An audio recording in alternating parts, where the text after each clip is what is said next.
गांव के लोग, आप पास के गांवों के लोग यहाँ मंदिर में आ गए। ये बाबा पाखंडी है, ढोंगी है, भगवान की वस्तुएं चोरी कर रहा है।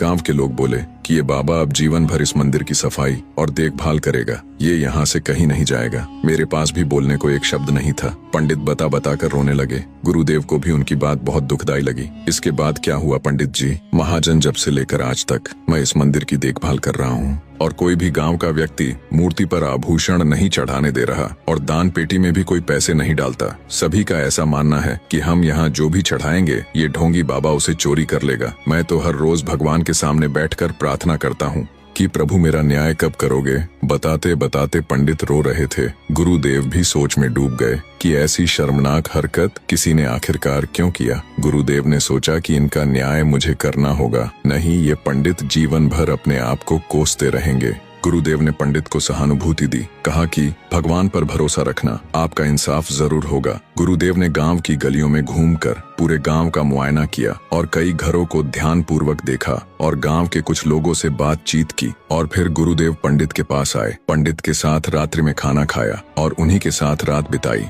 अगले दिन एक दूसरे गांव का व्यक्ति उस मंदिर पर अपनी परिवार के साथ आया था और मंदिर में भगवान के दर्शन किए। इसके बाद बगीचे में घूमने लगे। उस समय गुरुदेव नदी से स्नान कर लौट रहे थे। देखो हमारे गुरुदेव आ रहे हैं। वह व्यक्ति गुरुदेव के पास पहुंचा और उन्हें प्रणाम कर उनका आशीर्वाद लिया। गुरुदेव, आप यहाँ कैसे? शिष्य, थोड़ा मन हल्का करना था तो मैं कुछ दिन पहले भ्रमण पर निकला हूँ। गुरुदेव, ये हमारे नानी का गांव है। मैं यहाँ कभी कभार इस पवित्र मंदिर के दर्शन करने आता रहता हूँ। बहुत सुंदर शिष्य, ऐसा करते रहना। इसके बाद गुरुदेव मंदिर में गए। व्यक्ति की पत्नी बोली, हमारे गुरुदेव यहाँ आए हैं, चलो गांव वालों को बताते हैं। इसके बाद व्यक्ति अपनी पत्नी के साथ गांव गया और गांव के लोगों को गुरुदेव से अवगत कराया। आप लोगों के गांव में परम पूजनीय गुरुदेव पधारे हैं। आप लोगों ने उनका स्वागत अभिनंदन नहीं किया। भैया, कौन गुरुदेव? हम तो उन्हें जानते नहीं। अरे भाई, वही जो मंदिर में आज रुके हुए हैं। उनके ज्ञान और तपस्या से हमारे आसपास के सभी गांव के लोग परिचित हैं। अरे भाई चलो, हमें भी मिलाओ उनसे जल्दी।